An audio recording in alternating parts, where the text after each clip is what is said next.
안녕하십니까. 성기영의 경제쇼 아나운서 성기영입니다. 한국거래소에 따르면은 9월 18일부터 10월 17일까지 한 달간 SK하이닉스의 주가 상승률이 39.58%였다고 하죠. 삼성전자도 같은 기간 25.19% 올랐는데요. 최근 미국발 기술주 훈풍에 힘입어서 국내 반도체 대형주가 급등한 겁니다. 글로벌 AI 생태계가 빠르게 확장되면서 반도체 호황이 이어질 거란 전망이 나오고 있는 상황인데요.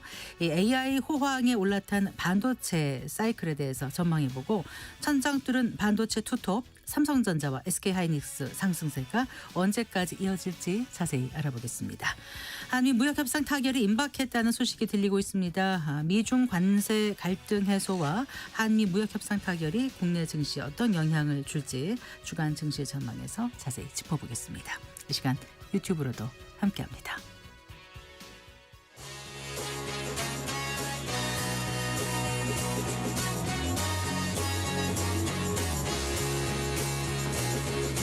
경제 시야를 넓혀드립니다. 투자의 지름길을 안내합니다. 돈 되는 정보를 발견하는 시간. KBS 1라디오 경제쇼.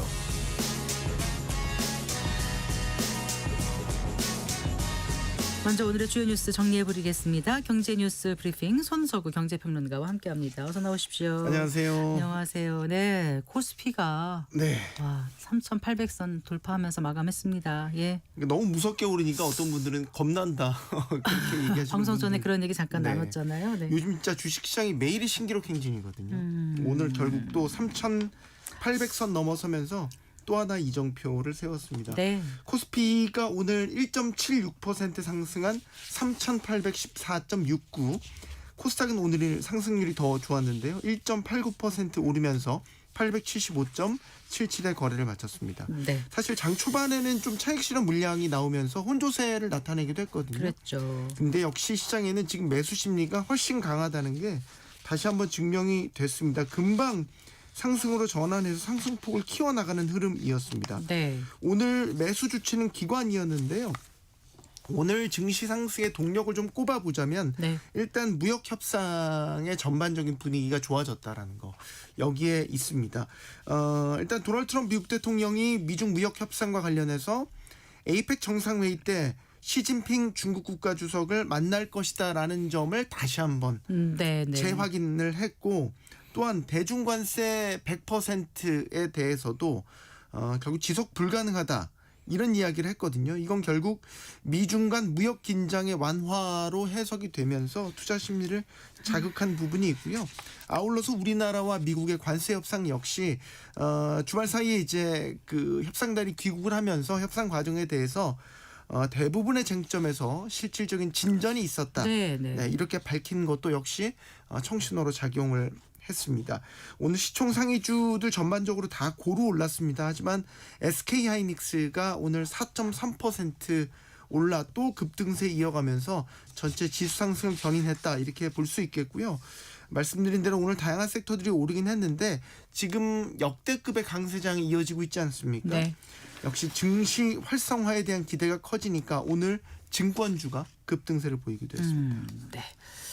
자, 정부가 토지거래 허가구역을 서울 전 지역하고 경기도 12곳으로 확대 지정하기로 한 건데 그게 오늘부터 효력이 발생하는 거죠? 네, 그렇습니다. 11호 부동산 대책을 이제 발표하면서 당일에 토지거래 허가구역은 관보에 게재를 했고 게재 후에 이제 5일 후에 효력이 발생을 하게 됩니다.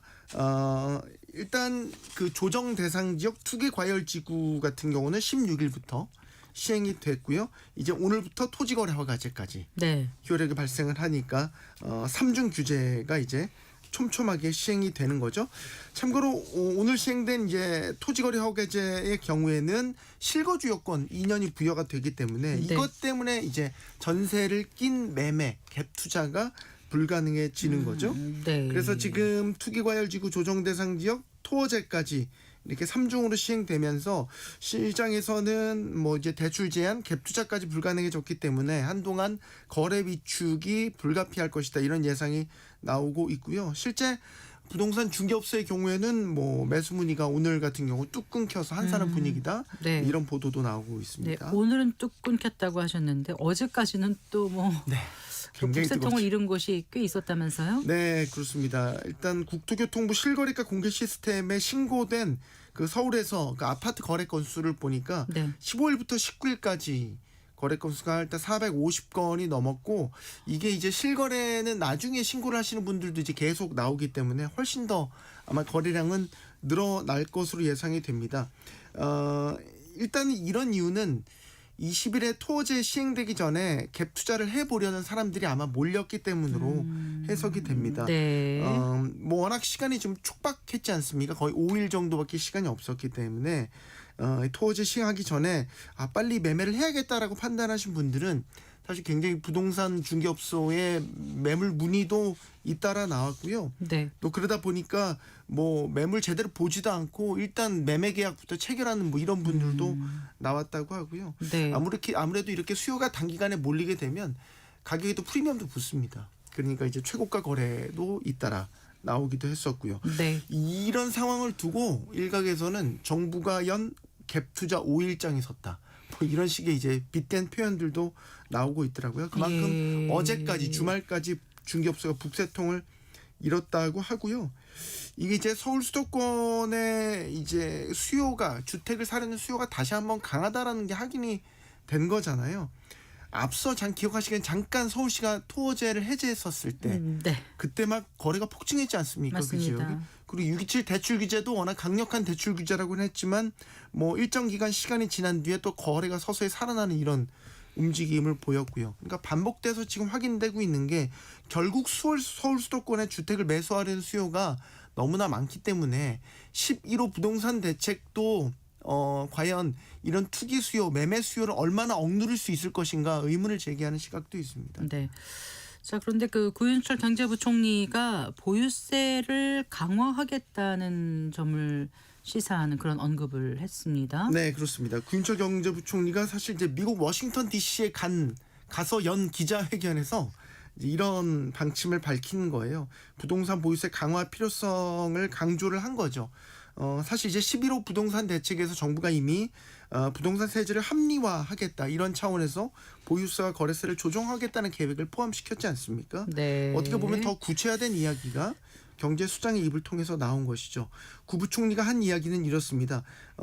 부동산 보유세 강화가 결국 응능부담 원칙에 해당된다. 응능부담이라는 거는 부담 능력에 따라서 과세해야 된다는 조세 원칙을 말하는데요. 고가의 집을 보유하는데 부담이 크게 되면 결국 집을 팔 것이고, 이러면 부동산 시장에도 유동성이 생길 것이다. 이렇게 보유세 강화의 정당성을 강조하기도 했고요. 이런 비유도 했어요. 50억 원짜리 집 한 채 들고 있는 데는 보유세가 얼마 안 되는데 5억 원짜리 집 세 채를 갖고 있으면 보유세를 더 많이 낸다. 이거는 무엇이 형평성에 맞는지 살펴봐야 된다. 이런 얘기를 했거든요. 네. 이 얘기는 사실 이제 똘똘한 한 채, 좀 고가 주택을 겨냥한 보유세 강화를 시사하는 것으로 시장에서는 해석이 되고 있습니다. 똘똘한 한 채로 가는 걸 좀 막기 위한 그런.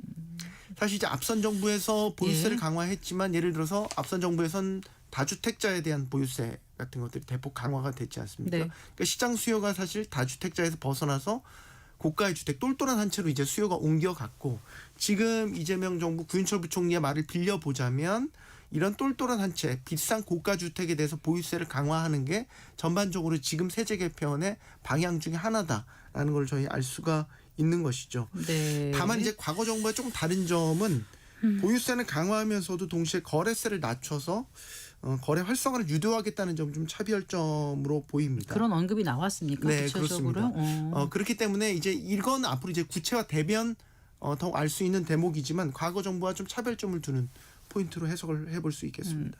그런데 지금 오세훈 서울시장이 국정감사에서 정부의 부동산 대책에 대해서 비판하고 나선 거죠? 네. 네. 11호 부동산 대책에 대해서 평가를 묻는 질문이 나왔고요. 여기에 네. 대해서 이제 오세훈 시장이 과도한 조치다 이렇게 비판을 한 겁니다. 대책 후에 부동산 시장 안에서 단기적인 가격 안정이나 수요 억제는 있겠지만 결국 사기도 어렵고 팔기도 어렵고 전월세 물량 확보도 어려워질 것으로 예상돼서 걱정하고 있다. 이렇게 얘기를 했고요. 그리고 토지거래 허가구역을 확대 지정한 것에 대해서도 네. 오세훈 시장은 일방적 통보를 받았다는 점을 강조를 했습니다. 투기 과열지구나 조정 대상 지역에 대한 내용은 발표 이틀 전에 서면으로 의견을 구했지만 토지거래 허가제 같은 경우는 발표 직전 연락했다. 이런 이야기를 했고 네. 서울시는 반대 의견을 담은 신중해야 한다는 공문을 보냈다면서 발표 직전에 연락을 받고 그다음에 반대 의견을 보냈다고요? 네, 그렇습니다. 공문을 보냈는데 이런 이제 입장은 결국 서울시는 토지 확대 지정에는 반대했다라는 거를 오세훈 시장이 분명히 한 것이고요. 보유세 강화 움직임에 대해서도 비판적인 견해를 밝혔는데요.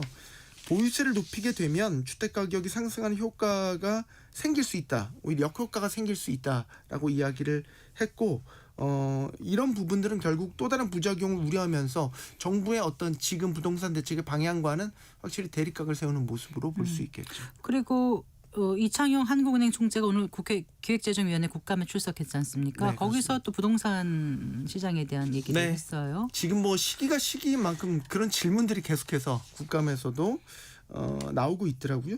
이 총재는 수도권 주택시장이 다소 진정됐다가 9월 이후에 서울을 중심으로 다시 과열 조짐을 나타내고 있다. 이런 견해를 밝혔습니다.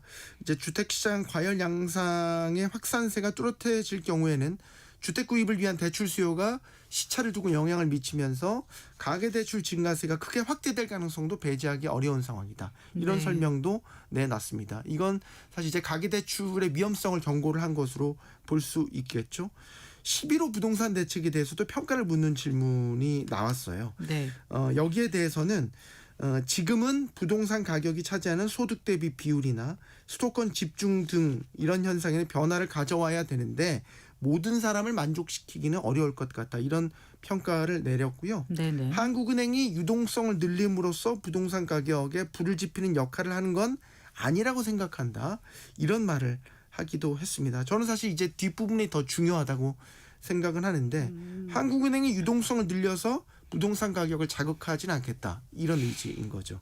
지금 한국은행 금융통화위원회가 이번 주에 예정돼 있지 않습니까? 네, 네. 이 총재가 지금 부동산 시장의 과열을 우려하는 발언들을 이제 여러 측면에서 했는데 사실 이제 금리 결정과 연결지어서 생각을 해보면 지금 시장에서는 이달 금통위에서는 아무래도 동결을 할 것이다라는 쪽에 전문가들의 대다수가 다 의견이 쏠려 있습니다. 네. 이 금리 조정 가능성에 대해서도 단기적으로 상황에 따라 조정은 가능하다라고 입장을 밝혔지만 여러 정책이 조화를 이루어야 되는데 종합적으로 부동산 시장 과열을 막아야 한다고 생각한다 이렇게 얘기를 했거든요. 네. 여기서도 또 부동산 과열을 지목하고 있는 거죠. 네. 알겠습니다. 잘 들었습니다. 고맙습니다. 감사합니다. 경제뉴스 브리핑 손서구 경제평론가와 함께했습니다.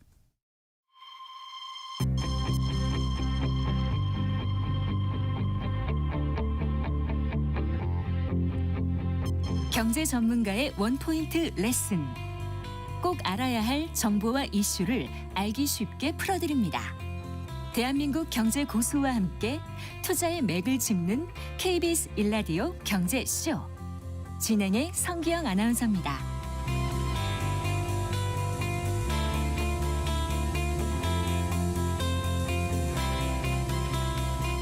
4시 19분입니다. 한국 반도체 투톱이죠. 삼성전자, SK하이닉스 주가가 최근 무섭게 오르고 있습니다. 뭐 오늘 삼성전자는 조금 주춤했지만은요. 당분 미국발 기술주 훈풍에 반도체주 순풍이 당분간 이어질 거라고 하는데, 자, 좀 더 구체적으로 알아볼게요. 반도체주가 왜 이렇게 오르고 있는 건지, 그렇다면 투자자들은 어떤 투자 전략을 가져가야 하는 건지 자세히 알아보겠습니다. 이형수 HSL 파트너스 대표와 함께하겠습니다. 어서 나오십시오. 네, 안녕하십니까? 네. 주위 분들이 이 반도체주에 투자하신 분들이 많은가요? 어떻습니까? 저는 이제 여의도의 이제 전문 투자자분들이나 이제 네. 기관 매니저 이런 네. 분들을 좀 주로 많이 만나니까 그분들을 많이 가지고 계신데 네. 그런데 이제 일반 개인분들은 네. 이번 상승 랠리에서 그러니까 물량 털렸다 뭐 이런 이야기를 많이 하십니다. 네. 네. 그러니까 상승세 굉장히 좋고 하는데 좀 오히려 소외감을 느끼는 분들도 계실 것 같기도 해요. 네, 그런 것 같아요. 네.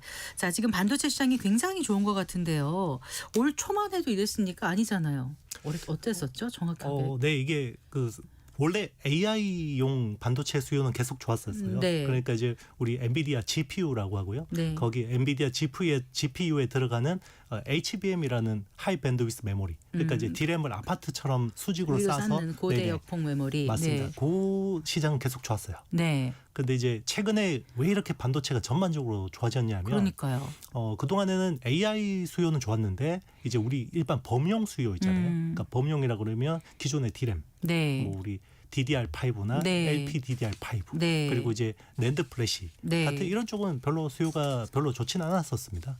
그래서 이제 왔다 갔다 하는 상황이었는데 이게 언제부터 분위기가 확 바뀌었냐면 네. 8월 중순 이후부터 분위기가 확 바뀐 것 같아요. 어떤 게 계기였어요? 이제 반도체 우리 특히나 메모리 반도체라고 하면 네. 수요처가 크게 세 가지가 있어요. 일반 기업들이 사는 네. 뭐 우리 데이터 센터에 주로 많이 쓰인다라고 하는 서버용 반도체가 있어요. 네. 이게 이제 DRAM 기준으로 보면 전체 수요의 한 40% 초중반 차지합니다. 네. 그리고 이제 그쪽은 이제 B2B라고 해서 기업들이 네. 사는 쪽이고요. 예. 그리고 이제 B2C라고 하면 우리 주로 스마트폰, 네. 네, 스마트폰에 들어가는 LPDDR, 네. 그리고 이제 뭐 낸드 플래시 네, 뭐 이런 네. 쪽이 있고요. 그리고 PC에 들어가는 수요가 있습니다. 네. 그래서 스마트폰에 들어가는 비중은 30% 초중반 정도 되고요. 예. 네, 그리고 PC 같은 경우는 10%에서 한 15% 왔다 갔다 합니다. 네. 요 세 가지 수요처가 제일 중요한데요. 네, 네. 서버 수요는 계속 좋았고요. B2C 그러니까 이제 스마트폰이나 스마트폰? PC 쪽은 계속해서 별로 그렇게 좋지는 않았었습니다. 네. 그런데 이제 8월 중순 이후로 확 갑자기 이제 우리가 예상치 못한 수요가 폭발적으로 증가하게 되는데요. 네. 그게 B2C 쪽은 아니었고요. 서버인데 네. 기존에 계속 좋았던 AI 서버는 아니고요. 네. 우리가 이제 흔히 AI 서버라고 하면 이제 생성형 AI의 연산을 담당하기 위한 네. 그러니까 이제 엔비디아 GPU 중심으로 서버를 만든 게 있어요. 네. 이런 것들은 보통 수십억 합니다. 예. 서버 한 달당. 예. 그런데 이제 그 8월 중순 이후로 갑자기 수요가 폭발한 거는 네. 일반 서버 있어요. 그러니까 인텔의 CPU 두 개를 가지고 그리고 이제 DRAM도 잔뜩 넣고 이제 그 ESSD라고 해서 이제 낸드 플래시 스토리지를 대거 채택한 일반 서버가 있는데 이쪽 시장은 수요가 한 네. 7년 만에 폭발한 거죠.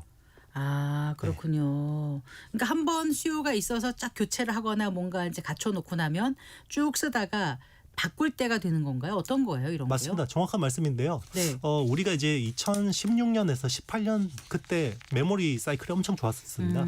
그때를 이제 슈퍼 사이클이라고 하는데요. 네. 그때 슈퍼 사이클이 왜 일어났냐면 미국의 클라우드 서비스 사업자들이 네. 서버를 대규모로 투자를 했었어요. 그래서 그때 아마존 웹 서비스 그리고 마이크로소프트 애저 네. 뭐 그리고 이제 구글 클라우드 플랫폼 이런 회사들이 대규모로 서버를 사다가 네. 한 2, 3년 동안 열심히 사다가 갑자기 수요가 뚝 끊겼죠. 그러면서 이제 우리 메모리 사이클이 엄청나게 올라가다가 거의 절벽에서 추락하는 것처럼 수요가 끊겼었는데요. 그 서버가 투자한 지가 벌써 한 7년 됐거든요. 네. 그 교체 사이클이 온 겁니다. 그걸 미리 시장에서 알고 있었나요? 전혀 몰랐습니다. 그거 왜 몰라요? 지나고 나면 아는데 그게 그렇게 될 거라는 걸 왜 몰라요? 그러니까 이제 우리 반도체 전문가들은 네. 사실 반도체만 보잖아요. 그래서 이제 보통 이런 것들을 굉장히 예측을 하는데 네. 왜 대다수 반도체 전문가들이 이쪽을 몰랐냐면 네. 보통 이제 서버라는 게 네. 이 우리 스마트폰이나 PC 같은 경우는 썼다가 껐다가 하잖아요. 네. 안 쓸 때는 전기를 꺼놓잖아요. 그런데 서버 같은 경우는 24시간 동안 계속 돌아가야 돼요. 네. 그래서 보통 사용 연한이라는 게 있어요. 그래서 보통 전기를 딱 그 데이터 센터에다 넣고 네. 전기를 켜면 네. 반도체가 수명을 다할 때까지 그냥 계속 돌립니다. 그래서 보통 사용 연한이 3년에서 4년이라고 이야기를 했었어요. 네. 투자할 때는. 네. 그러면 2016년에서 18년 동안 투자를 했으면 20년. 그렇죠. 21년, 2년쯤 되면 교체 사이클이 와야 되잖아요. 근데 안 왔어요. 안 왔습니다. 왜 그랬을까요? 그 사이에 예. 그 서버를 오래 쓸 수 있는 계량 기술들이 많이 개발이 된 거예요. 그런 게요. 예, 그래서 소프트웨어적으로 네. 좀 이제 수명을 늘릴 수 있는 기술들이 개선이 됐고요. 네. 그래서 그러면 6년 정도 되면 교체하겠거니를 했는데 이제 그때는 하드웨어적으로 또 개량하는 기술이 나왔어요. 네. 그래서 예전에는 서버를 통으로 바꿨는데 조금 이제 조금씩 맞습니다. 개선시켜가지고 했는데 네. 그게 이제 목에까지 온 거군요. 맞습니다. 그게 네. 갑자기 아마존이라는 세계 1등 클라우드 예. 서비스 사업자가 갑자기 8월 중순부터 주문량을 2배씩 늘리기 시작한 거죠. 네. 그래서 시장에서 이제 클라우드 슈퍼 사이클 때 투자했던 일반 서버 교체 사이클이 오는구나. 아니 근데 네. 이제 아마존을 이렇게 바꾼다 해도 다른 기업들도 그럼 덩달아 같이 바꾸지 않으면 안 되는 거예요? 맞습니다. 그러니까 아마존 같은 회사면 제일 네. 기술이 좋을 거 아니에요. 예. 그렇죠. 근데 아마존이 지금 바꿔야 되는 상황이 왔다 그러면 마이크로소프트나 구글이나 그 밑에 있는 업체들도 이제는 바꾸지 않을 수 없을 것 같다. 이렇게 보는 거죠. 네. 그러면 지금 주요 메모리 제품이 지금 아주 뭐 역대급 뭐 부족 사태라고까지 표현을 하는데 지금 그런 상황이 온 거예요? 맞습니다. 그러니까 이제 그동안에는 그 AI 쪽은 좋지만 일반 메모리 쪽은 안 좋으니까 네. 공급 업체들이 굉장히 그 수요 공급을 거의 아주 타이트하게 유지를 그렇죠. 했었어요. 많이 만들어놨다가 안 팔린 큰일이니까. 맞습니다. 네. 그래서 시장 수요가 만약에 100이라 그러면 네. 한 103 정도만 딱 유지를 했었어요. 그래서 한 3% 정도의 네. 수요 공급을 딱 맞춰왔는데요. 네. 여기서 돌발 변수가 나온 거죠. 일반 서버 쪽의 교체 수요를 아무도 예상을 하지 않았던 거고요. 네. 그게 나오기 시작하니까 갑자기 공급 부족 상황이 벌어져서 갑자기 일반 메모리 가격이 급등하기 시작한 겁니다. 그러니까 대만의 뭐 A데이터의 천리바이 회장 같은 경우는 이렇게 D램, 낸드 플래시, 하드디스크까지 뭐 다 털어서 이제 4대 주요 메모리 제품이 동시에 부족한 게 30년 업력 중에 처음 겪는 일이다. 이렇게까지 표현을 했다면서요. 네, 저도 처음 봅니다. 저도 반도체를 20년 정도 봤는데요. 네. 모든 반도체가 이렇게 공급 부족인 상황은 이거 처음입니다. 그럼 대표님께서는 처음에 한 4년 정도 가다가 2년 또 1년 하면 교체 수요가 올 거라는 걸 혹시 생각 전혀 안 하셨어요? 20년 동안 시장을 지켜보셨다면서? 네. 왜냐하면 그 일반 서버라는 거를 예. 그 클라우드라는 제품을 투자하기 시작한 게 벌써 네. 업력이 한 7, 8년밖에 안 된 거고요. 네. 그 전에는 사실 메모리 수요의 전반적인 어떤 그 컨디션을 결정하는 거는 네. 스마트폰이나 PC였어요. 그렇죠. 거기에다가 이제 서버라는 게 새로 추가된 거고요. 네. 이제 그때는 잘 모르잖아요. 그러니까 쓰는 업체들이 원래 이거는 한 3, 4년 정도 되면 바꿔야 됩니다라고 이야기를 했는데 안 바꾸는 거죠. 그럼 지금 100 정도 필요한데 한 103개 정도 만들어 왔다고 하셨잖아요. 그럼 앞으로 네. 얼마가 더 필요하고 그럼 얼마나 부족해서 이게 계속 수요가 막 모자라 가지고 공급에 못 미치니까 가격이 올라갈 거로 보세요? 이거를 예. 정확히 아무도 몰라요.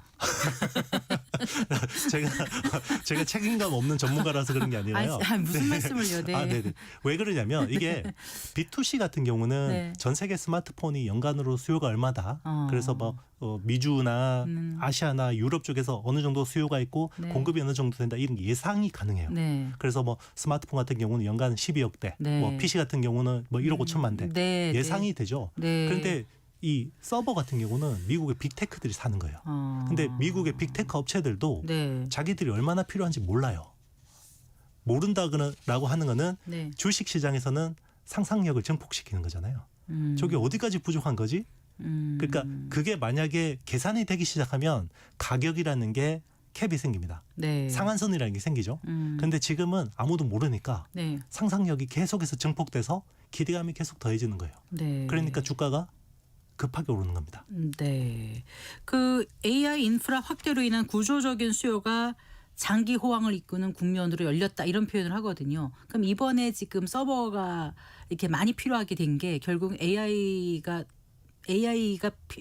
쪽에 수요가 생겨서 필요한 거예요? 맞습니다. 네. AI 역량이 절대적이라고 봐야 될 것 같고요. 그동안에 이제 AI에 필요한 컴퓨팅 파워라고 하잖아요. 네. 이제 컴퓨팅 파워라는 거는 결국 데이터 센터에다가 서버를 얼마나 많이 갖다 놓고 거기 엔비디아 GPU를 얼마나 많이 갖다 놓는지가 제일 중요한 거였잖아요. 네. 그동안에는 그래서 AI 서버 쪽, AI 데이터 센터 쪽에만 다 모든 관심이 가 있었거든요. 네. 그런데 이제는 AI 모델이라는 것 자체가 워낙 커지다 보니까 예. 이제는 일반 서버의 수요도 필요해진 겁니다. 그래도 그 고대역폭 메모리 이제 올 초에는 굉장히 그쪽으로 중심 계속 올초가 아니 계속 지금 그런 거 아닙니까? 그 고대역폭 메모리 HBM과 DDR5에 계속 그 집중할 수밖에 없다 이렇게 얘기 나오는데 그건 맞는 얘기죠? 네, 맞습니다. 네. 그러니까 지금 우리가 메모리 3사라고 하잖아요. 네. 그래서 전 세계에서 보면 제일 잘하는 회사가 삼성전자, 네. SK하이닉스, 네. 마이크론 네. 3사가 제일 잘하는데 최근에 중국의 메모리 회사들이 많이 치고 올라왔었거든요. 그래서 작년에도 메모리 가격이 좀 올라오려고 했는데 중국의 CXMT, 네. 창신 메모리라는 회사가 갑자기 원래 거의 제품을 내놓지 않다가 5% 물량을 갑자기 쏟아냈어요. 그러니까. 네, 그래서 이제 메모리 가격이 그때 급락을 했었거든요. 네. 자, 이것 때문에 굉장히 이제 우리 입장에서 굉장히 우려를 했었고 그러면 네. 더 고부가 제품으로 도망갈 수밖에 없잖아요. 그게 HBM과 DDR5 같은 제품입니다. 네. 근데 아직까지는 PC나 이런 거는 DDR4도 많이 쓰지 않나요? 맞습니다. 예. 그런데 이제 지금 DDR4 같은 경우는 이제 예. 거의 이제 중국 CXMT 쪽에 많이 내주고 있고요. 지금 메모리 3사 같은 경우는 이제 부가가치가 높은 HBM4나 아니면 이제 DDR5, 뭐 LPDDR6 뭐 이런 식으로 차세대 제품으로 많이 넘어가고 있는 상황입니다. 그렇군요. 근데 지금 SK 하이닉스와 삼성전자에 대한 관심이 외국에서도 꽤 많은 것 같아요. 지금 외국인 투자자들 보면은 많이 담고 있죠. 네. 또 종목을요. 일단 그 5월 상황만 해도요. 네. 우리가 이제 보통 모건 스탠리 지수 MSCI라고 하잖아요. 네, 네. 우리나라가 신흥국 지수에 포함이 돼 있거든요. 근데 5월에 MSCI 신흥국 지수에서 한국 비중이 역대급으로 거의 10% 미만으로 내려간 적이 거의 처음이거든요. 9%대였어요. 그만큼 외국인들이 한국 시장을 안 좋게 봤었고요. 네. 그리고 특히 반도체에 대해서도 AI는 좋은데 범용 메모리는 좀 애매하다. 이런 스탠스였어요. 네. 그런데 두 가지 포인트가 완전 달라졌습니다. 일단 첫 번째는 그 범용 메모리의 가격이 급등하기 시작했고요. 네, 네. 또 하나가 정부의 정책 모멘텀입니다. 그렇죠. 네. 새 정부 들어서면서 많이 네. 바뀌지 않았습니까, 기조가? 그렇죠. 네. 그래서 이제 지금 거버넌스 개편이 되면서 외국인 투자자들이 완전히 한국 시장에 대한 뷰가 180도 달라지게 되면서 네. 그러면 그동안에 자기네들의 포트폴리오에서 한국 비중은 굉장히 낮아져 있었을 거 아닙니까? 네. 그런데 급하게 채워야 되는 이슈가 생겼고 네. 근데 급하게 채우려고 보면 제일 담기 편한 게 반도체 대형주죠. 네. 네, 그러니까 지금 수급이 SK 하이닉스, 삼성전자 같은 대형주로 쏠리고 있는 겁니다. 그래요. 그 삼성전자가 엔비디아의 HBM3E 그 품질 테스트 통과했다고 소식 다들 전해 들으셨을 텐데 이게 삼성전자에게는 뭐 새로운 분기점이 될 수 있는 건가요? 그렇죠. 삼성전자가 HBM이 처음 나왔을 때만 해도 네. 저거 우리가 조금만 노력하면 금방 들어갈 수 있어요라고 했지만 이게 쉽지가 않았거든요. 네, 네. 그래서 2년 동안 거의 헤맸죠. 못 들어가고. 근데 이번에 이제 엔비디아 쪽에 들어가게 된 건데 근데 뭐 이거 자체로 크게 매출이나 뭐 이익에서는 크게 기여하는 게 없을 것 같고요. 일단 여기서 진입을 하고 더 중요한 거는 이제 차세대 제품인 HBM4, 네. 3E의 그 다음 후속 버전인 4가 되게 중요합니다. 3E에서 4로 넘어가면 어느 정도 달라지는 거예요? 일단 굉장히 성능이 많이 좋아지게 되고요. 그리고 이제 그 D램으로 아파트를 쌓는다고 했잖아요. 네. 그 D램 자체가 굉장히 기존의 D램보다는 훨씬 더 최선단 공정으로 들어가게 됩니다. 네, 그렇군요. 그 이제 최근 그 국내 반도체 기업들의 주가가 상승한 거를 보면 아무래도 이제 해외 기업들과의 협력 이슈가 호재로 작용하지 않았습니까? 예를 들어서 삼성전자 같은 경우에 이제 테슬라의 차세대 AI 칩 그 수주했고요. 또 애플의 이미지 센서 같은 것도 생산하기로 하면서 좀 많은 기대감을 주고 있는데 앞으로 국내 반도체 기업들의 해외 수주는 더 확대될 거로 보십니까? 어떻게 판단하세요? 네, 확대될 걸로 보고 있고요. 그거는 이제 뭐 삼성 파운드리가 갑자기 뭐 잘하게 돼서 그런 측면도 있는데요. 네. 뭐 예전보다 나아진 거는 있죠. 일단 생산 수율이라든지 이런 부분에서 좋아진 거는 있는데 이건 좀 지정학적인 반사이익도 있어요. 네. 지금 파운드리라고 하는 게 결국은 대만의 TSMC가 네. 독보적이잖아요. 네, 네. 시장 점유율 70%를 차지하고 있어요. 삼성전자는 지금 9%대거든요. 그런데 전 세계에서 그 7나노 미만의 선단 공정을 대체할 수 있는 유일한 회사가 삼성 파운드리거든요. 네. 물론 이제 최근에 인텔이 뭐 일부 물량을 가지고 하고 있지만 인텔은 아직 파운드리 회사라고 하기에는 아직까지 뭐 시장 점유율이나 이런 것들이 미미한 상황이고요. 네. 그러니까 이제 미국 입장에서는 자꾸 대만의 TSMC한테 끌려가는 게 별로 달갑진 않거든요. 네. 그래서 지정학적으로 계속해서 한국으로 다변화를 시켜서 네. 이제 미국의 안보 상황을 굉장히 개선하려고 하는 니즈가 있습니다. 네. 이렇게 반도체 대장주 말고 이제 소부장이라고 하지 않습니까? 소재 부품 장비 이런 쪽들도 요즘 흐름이 아주 좋은 걸로 보이는데 어떻게 좀 지켜보면 도움이 될까요? 네, 그 동안에는 이제 그 삼성전자나 SK 하이닉스 같은 대형 반도체 주주 쪽으로 이제 수급들이 많이 집중이 됐었는데요. 네. 이제 외국인들이나 기관들이 어느 정도 이제 비중을 채우고 나면 네. 시장 인덱스만큼 채우고 나면 네. 그다음에 이제 낙수 효과라는 게 좀 생깁니다. 그래서 이제는 대형주 다 채웠으니까 이제 중소형주 뭐가 있나 보자라고 해서 조금만 들어가도 워낙 자금이 크기 때문에 이게 주가들이 많이 오를 수 있죠. 그래서 반도체 소부장주들 같은 경우는 연말부터 뭔가 좀 이제 수급이 외국인들이나 기관 수급들이 많이 갈 것 같고요. 올 연말. 네. 얼마 남지도 않았는데요. 맞습니다. 네. 뭐 거의 이제 한 12월부터는 그런 색깔이 확연해질 것 같고 네. 지금은 사실 소부장주들은 개인들이 많이 끌어올리고 있거든요. 아무래도 그렇죠. 네. 예. 그런데 이제 기관들이나 이제 외국인들이 본격적으로 이제 수급이 연말부터 좀 들어올 것 같고요. 그래요? 예. 네. 자, 그럼 총체적으로 봤을 때 그 반도체 시장을 대표님께서 언제까지 괜찮을 거로 보시는지 근거는 뭔지 조금 더 설명을 해주신다면요. 네, 일단 그 빅테크들의 내년 네. 그 AI 자본 지출이 당초보다 굉장히 커졌어요, 규모가. 그래서 내년까지는 업황은 계속해서 좋을 것 같습니다. 네. 그리고 이제 그 지금은 서버가 주도하는 시장이거든요. 네. 그러니까 미국의 빅테크들의 어떤 자본 지출 그 흐름이 굉장히 중요한 거고요. 그러면 업황은 내년까지는 좋을 것 같아요. 네. 그런데 이제 주식 시장이라는 거는 업황을 선반영하거든요. 특히나 반도체 같은 경우 선행 지표의 성격이 있기 때문에 네. 그래서 업황은 내년까지 좋지만 주식 시장은 내년 상반기까지는 좋지 않을까 이렇게 보고 있습니다. 내년 상반기까지는 좋을 거다요. 네. 근데 그 우상향할 수 이후는 잘 모르겠다는 말씀이신 맞습니다. 거예요. 이미 그러면 선행지수로서 그렇죠. 선반영했기 때문에. 맞습니다. 네. 내년 하반기가 올라가려면 2027년의 전망들이 훨씬 더 좋게 나와야 돼요. 근데 그거는 근데 아직까지 지금 확인. 이제 네. 앞으로 그 전망을 볼 때 최대 복병은 트럼프다 이런 얘기를 하는데 아무래도 이제 반도체 관세 부분하고 또 중국의 히토류 무기화 전략 이것도 최근 이제 급부상하면서 반도체 주가가 쭉쭉 나가는데 조금 이제 그 제동을 걸 수 있는 요소로 생각하고 있지 않습니까? 어떻게 보세요? 지난 4월에 크게 당했잖아요. 시장이. 그죠? 그때 이제 트럼프가 상호 관세 그 차트 말도 안 되는 걸 가지고 와서 시장이 폭락했었거든요. 네. 근데 이제 주식 시장, 특히 자산 시장이라는 거는 계속 악재가 거듭되면 적응을 합니다. 네. 그래서 지금은 이제 트럼프 대통령이 4월 때처럼 크게 시장을 하락시킬 수는 없을 거라고 보고 있고요.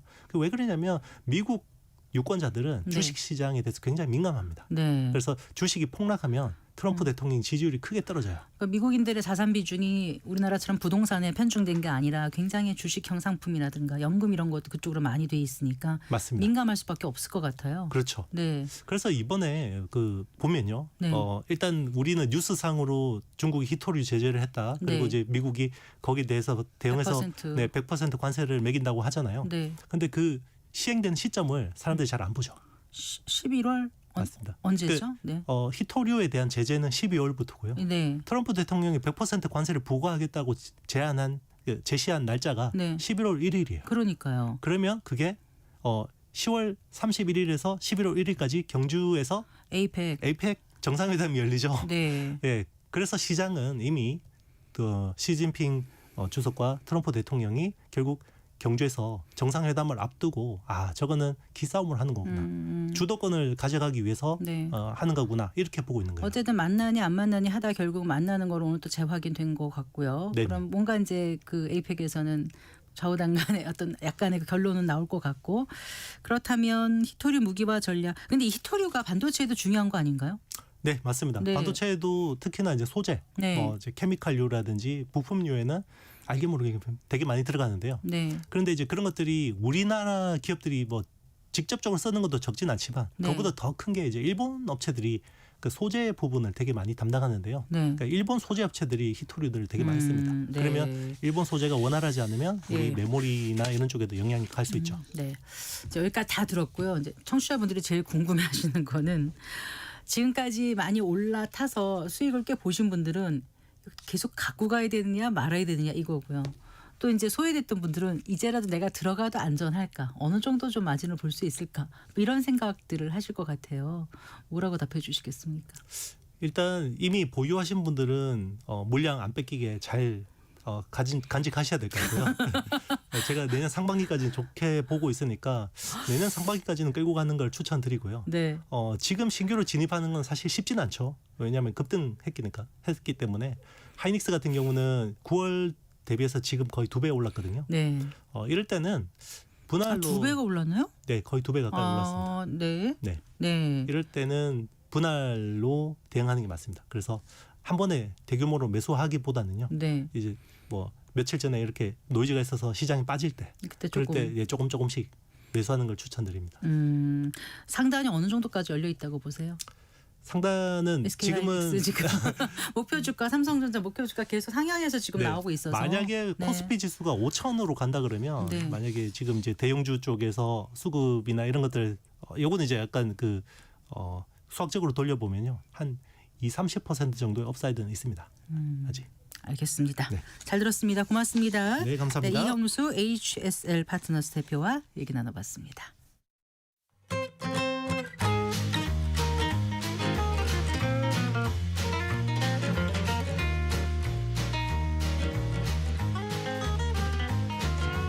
경제 맛집 투자 핫플. 지금은 돈 벌기 딱 좋은 시간. KBS 1라디오 경제쇼.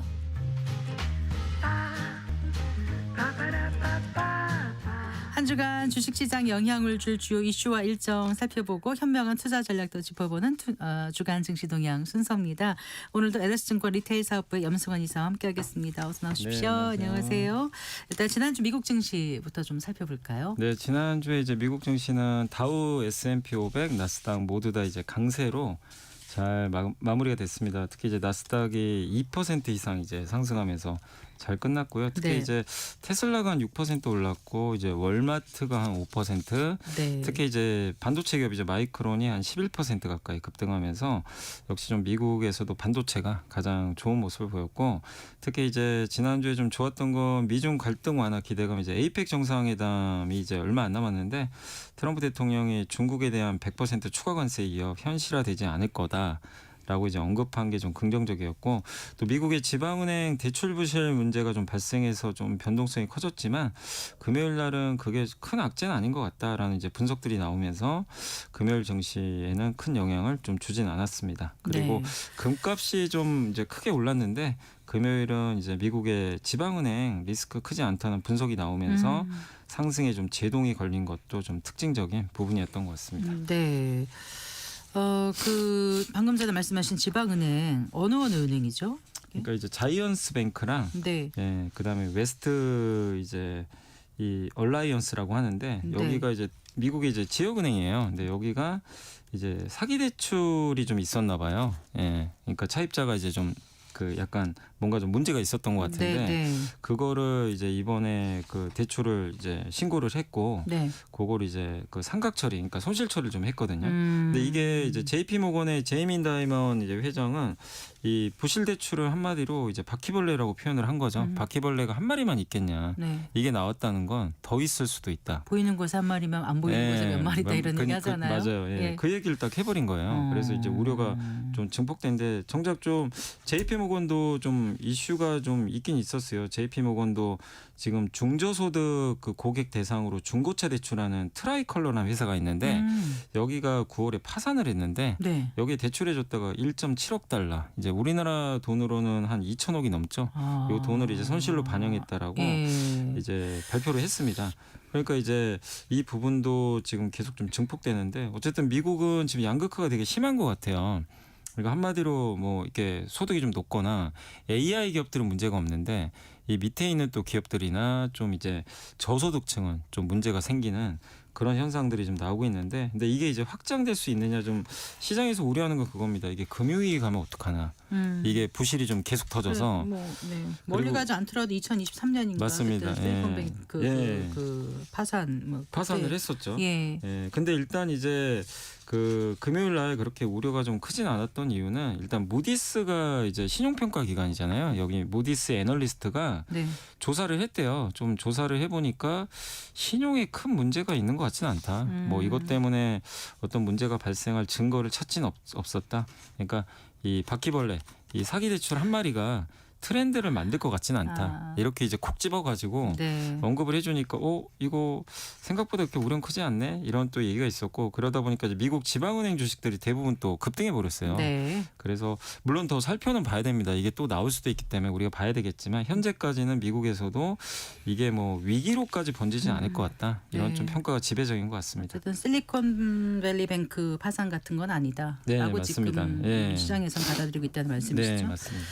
그리고 이제 그 미국 마이크론이 그 중국 그 데이터 센터용 칩 사업을 해서 철수한다 이런 보도가 있었잖아요. 네, 맞습니다. 그럼 이게 이제 우리 삼성전자나 SK하이닉스에는 좀 긍정적일 수 있을까요? 일단 긍정적일 수 있는 게 왜냐하면 이제 3사가 모두 중국에서 경쟁을 하고 있기 때문에 근데 일단 이제 중국 정부가 마이크론을 이제 규제했거든요. 보안 문제 때문에. 네. 그러다 보니까 이제 데이터 센터용 칩에 대해서는 이제 중국에서 이게 사업을 하기 좀 어려워졌거든요. 그래서 이제 칩 사업 철수하겠다고 이제 언론 보도가 좀 나왔고 특히 삼성과 하이닉스는 중국 비중이 굉장히 높은 회사들이죠. 삼성은 일단 전체 낸드의 30%, 그다음 SK 하이닉스는 D램의 35%가 중국에서 나오니까 이게 무시 못할 시장인데 네. 여기서 어쨌든 강력한 경쟁사 하나가 떨어져 나가니까 삼성과 하이닉스한테는 당연히 긍정적일 수밖에 없고요. 또 중국의 CXMT 네, D램 만드는 이 기업도 일단은 이제 주가에는 좀 긍정적으로 그러니까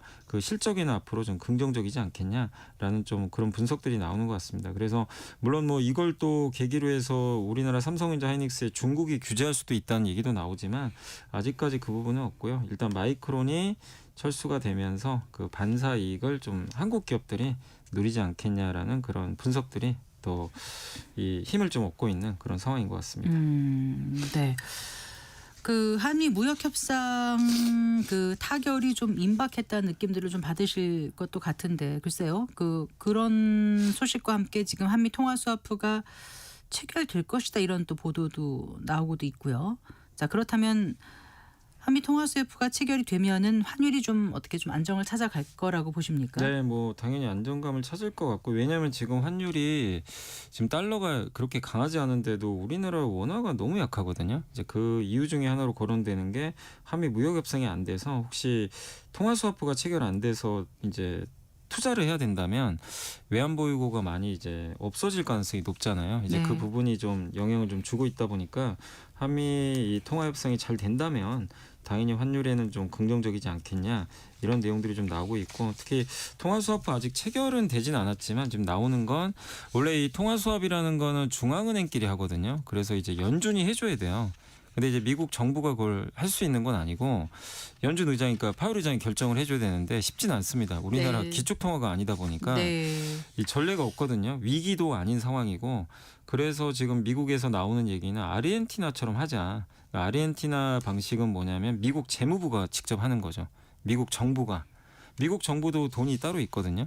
그래서 그걸 기반으로 해서 이번에 아르헨티나에도 미국 정부 재무부가 200억 달러 통화 스와프를 체결을 실제 했습니다. 최근에. 네, 네. 했기 때문에 우리도 원한다면 이제 이런 방식으로 좀 가능하지 않겠냐.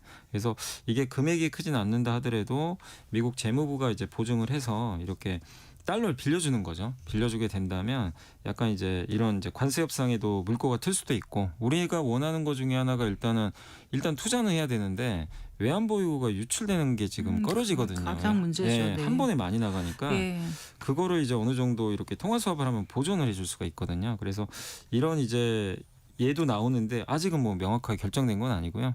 근데 다만 이제 최근에 스콧 베센트 미국 재무장관이 협상 거의 마무리됐다. 그러니까요. 굉장히 낙관적인 또 얘기를 한 거 보면 이런 식의 통화 수합도 아마 좀 나온 거 아닌가 이렇게 좀 시장에서는 기대를 하고 있습니다. 어쨌든 에이펙 정상회담 전까지는 아마 결과물이 나올 걸로 좀 보고 있어서 한번 좀 주목을 해야 될 것 같고요. 특히 이렇게 된다면 이제 자동차 업종. 지난주에 이것 때문에 좀 급등했거든요. 그래서 자동차주에게는 조금 좀 숨통이 트이지 않을까 이렇게 좀 보고 있습니다. 자, 오늘 국내 증시 조금 더 살펴볼까요? 네, 아유, 오늘 뭐 정말 파죽지세고요. 지금 3,800도 넘어가서 이제 주식 4,000. 시장에 몸 담으신 지가 몇 년 차시죠? 제가 이제 언제든 2005년에 들어왔으니까 이런 시장은 정말 본 적이 없습니다. 그러시죠. 너무 물론 강세장도 많이 봤는데 네. 이렇게 지수가 폭발적으로 오르는 거는 거의 진짜 드물거든요. 네. 코로나 이후로는 참 드문 시장인데 이게 어쨌든 3,800까지도 오늘 기세 좋게 뚫었고 여러 이유들은 좀 있는 것 같아요. 아까 이제 반도체도 얘기해 주셨죠. 반도체가 좋은 것도 있고 전 세계 지금 돈 풀리고 있잖아요. 돈 풀리는 거.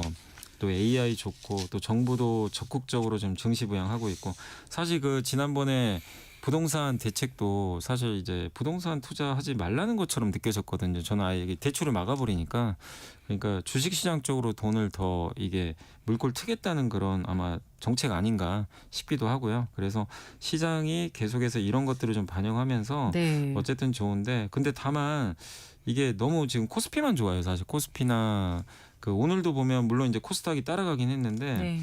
뭐 지난 몇 달을 보면 거의 삼성전자 하이닉스만 갔지 너무 좀 다들 부진했거든요. 근데 어쨌든 오늘은 삼성이 못 올랐지만 하이닉스가 독주하면서 네. 어쨌든 오늘도 3,800을 넘어서면서 증시는 정말 계속 좀 질주하고 있다. 이렇게 좀 말씀을 드리겠습니다. 근데 삼성전자 하이닉스가 계속 이렇게 강세로 나가면 다른 주들이 조금 더 오히려 상대적으로 소외되나요? 소외되죠. 왜냐하면 이제 수급 자체가 예. 이쪽으로 쏠리면 네. 이제 다른 쪽이 왜냐하면 이제 돈이라는 게 뭐 한정적이다 보니까 선택해야 되거든요. 상대평가잖아요. 그럼 내가 삼성전자 하이닉스를 채워놓으면 다른 걸 채우기가 좀 어렵거든요. 네. 그래서 결국에 이제 삼성과 하이닉스에 대한 집중이 계속 이어진다면 이 부분은 어쨌든 좀 심화될 수밖에 없는데 근데 그래도 오늘은 조금 코스닥이 좀 괜찮긴 했어요. 네, 근데 네. 지난 이제 사실 9월 이후 코스피 200 지수가 19% 올랐는데 코스피 200에 포함된 200개 종목 중에 지수보다 많이 오른 게 17개밖에 없다고 하더라고요. 그러니까 그 정도로 그렇군요. 오른 게 없고 네. 이제 그 마이너스 기록한 종목은 87개나 된다고 합니다. 네. 그러니까 하락 종목이 더 많은 거예요. 어떻게 보면. 이제 그래서 지금 실제적으로는 체감 지수가 너무 안 좋은 상황은 맞는데 네. 이게 삼성과 하이닉스의 쏠림 현상 때문이죠. 앞에서도 제가 질문을 드렸는데 네. 그러면 지금이라도 삼성전자나 하이닉스, SK 하이닉스 이런 쪽에 들어가는 거에 대해서는 어떻게 보시는지요? 근데 지금은 저는 개인적으로 지금 들어가는 거 좀 너무 늦었다고 생각을 하고 있어요. 네. 지금 당장 쫓아가는 거는 네. 예, 물론 이제 하이닉스가 지금 계속 좀 질주하는 거는 이익 대비해서 여전히 싸긴 하거든요. 이익에 비해서는 비싼 건 아니지만 그래도 이제 주가 상승 자체가 워낙 가파르기 때문에 결국 이런 상승장에서 보면 주도주가 이렇게 계속 오르다가 어느 시점에서는 조정을 받게 되거든요. 우리가 이제 조선주, 방산주 다 한 번씩 봤잖아요. 맞아요. 한 번씩 빠집니다. 그런 기회가 오니까 너무 조급하게 난 삼성 없으니까 사야지 그러실 필요보다는 조정을 좀 기다리면 기회가 올 거고 그러니까 네. 지금 상황에서는 저는 오히려 반대로 좀 소외받고 있는 거 좀 못 어떤 올랐던 종목이 어떤 섹터? 뭐 예를 들면 이제 지금 중국인들도 많이 오고 있는데 거기에 이제 중국 관광과 관련된 이제 수혜주들 있잖아요. 뭐 카지노라든가 또 화장품도 있을 거고 네. 또 지금 이제 이 내년에 BTS도 복귀를 할 텐데 네. 그 엔터주들도 최근에 좀 부진해요. 그러니까 이제 찾아보면 좀 많이 있어요. 종목들은 많은데 이게 투자 심리가 이렇게 너무 한쪽으로 쏠릴 때 반대로 하기가 참 어렵거든요. 어려워요. 네. 이게 손이 안 나갑니다. 왜냐하면 반도체 안 하면 계속 소외받을 것 같아요. 이게 네. 심리가. 그래서 못 사요. 소외받는 거. 일주일 전이라도 할 거, 네, 열흘 전이라도 맞아요, 할 거 맞아요. 이러거든요. 네. 근데 어쨌든 지금 강세장은 한 번씩 순환매 돌거든요. 이렇게. 몇 년 동안 삼성전자 들고 있다가 얼마 전에 파신 분이 그러더라고요. 좀 더 있다 갈 걸. 그러니까 지금 또 이제 사람들이 제2의 삼성전자 뭘까 이렇게 안 간 거 그걸 중에. 찾아야 되는데 그렇죠. 그 물론 이제 그 찾아도요. 네. 왜 어렵냐면 못 버팁니다. 언제 오를지 모르거든요. 그러니까 삼성전자가 이렇게 순식간에 갈 걸 누가 상상이나 했겠어요. 근데 그러니까요. 그런 기업을 발굴을 해도 네. 그거 그렇게 움직일 때까지 내가 가져갈 수 있을까? 그게 안 돼서 되게 어렵거든요. 그러니까 좋은 종목을 발굴해서 보통 몇 년 정도까지 기다려야 된다고 생각하세요? 그건 정답은 없습니다. 네. 그러니까 그거는 아니 왜냐하면 기업마다 다 달라요. 어떤 기업은 뭐 3년짜리 그래서 그 기간보다 네. 내가 그런 종목을 발굴하면 네. 했으면 네. 끝까지 가져가야죠. 그게 몇 달이 될지 1년이 될지 2년이 되더라도 끝까지 가져갈 수 있는 그 내가 진짜 그 근데 용기가 이게 펀드 있는지. 매니저고 유명한 투자 전문가를 하더라도 그런 확신을 갖기가 힘든데 개인이 어떻게 그런 걸 가져갑니까? 근데 공부하면 또 그런 건 찾아낼 수는 있어요. 근데 제가 말씀드린 찾는 건 어려운 게 아니에요. 네. 근데 버틸 수 있냐 이거예요. 네. 그게 좀 제일 어렵다. 왜냐하면 다른 거 오르는데 안 오르거든요. 네. 그걸 내가 견딜 수 있을까? 뭐 예를 들면 자동차도 마찬가지잖아요. 네, 자동차 얘기 잠깐 해주세요. 네. 어쨌든 자동차주들은 급등한 거잖아요. 네, 자동차 전 세계 제일 쌉니다. 예. 싼데 뭐 아시겠지만 지금 아까 말씀드린 대로 이제 관세 협상 잘 될 것 같다. 그래서 지난주에 한번 급등했는데 예. 뭐 이제 관세 협상 잘 돼서 관세 인하되면 이제 비용이 한 2조 정도 줄어요. 거기다 배당도 기본 5% 이상 주기 때문에 네. 많은 애널리스트 분들이 좀 요즘에 평가 긍정적입니다. 그래서 자동차도 물론 뭐 삼성전자 같다는 건 아니지만 네. 많이 소외됐기 때문에 좀 관심은 필요하다 그렇게 그래요. 보고 있습니다. 자, 이번 주 주요 증시 일정 어떤 것들이 있는지 끝으로 좀 소개 부탁드립니다. 네, 일단 이제 그 내일 한국 수출 데이터 나오고 22일은 테슬라 실적 발표 있습니다. 그거 좀 그렇군요. 주목해 주시고요. 그다음에 네. 목요일 날은 금통위에서 금리 결정하는데 아마 동결될 것 같아요. 그 시장 부동산 전망이. 때문에. 네. 네. 그리고 24일은 이제 좀 연기됐지만 미국 소비자 물가지수 발표됩니다. 네. 잘 들었습니다. 고맙습니다. 네, 감사합니다. LS증권 리테일 사업부의 염승환 이사와 함께했습니다. 마칠 시간입니다. 성기영의 경제쇼 오늘 순서 여기까지입니다. 아나운서 성기영이었습니다. 고맙습니다.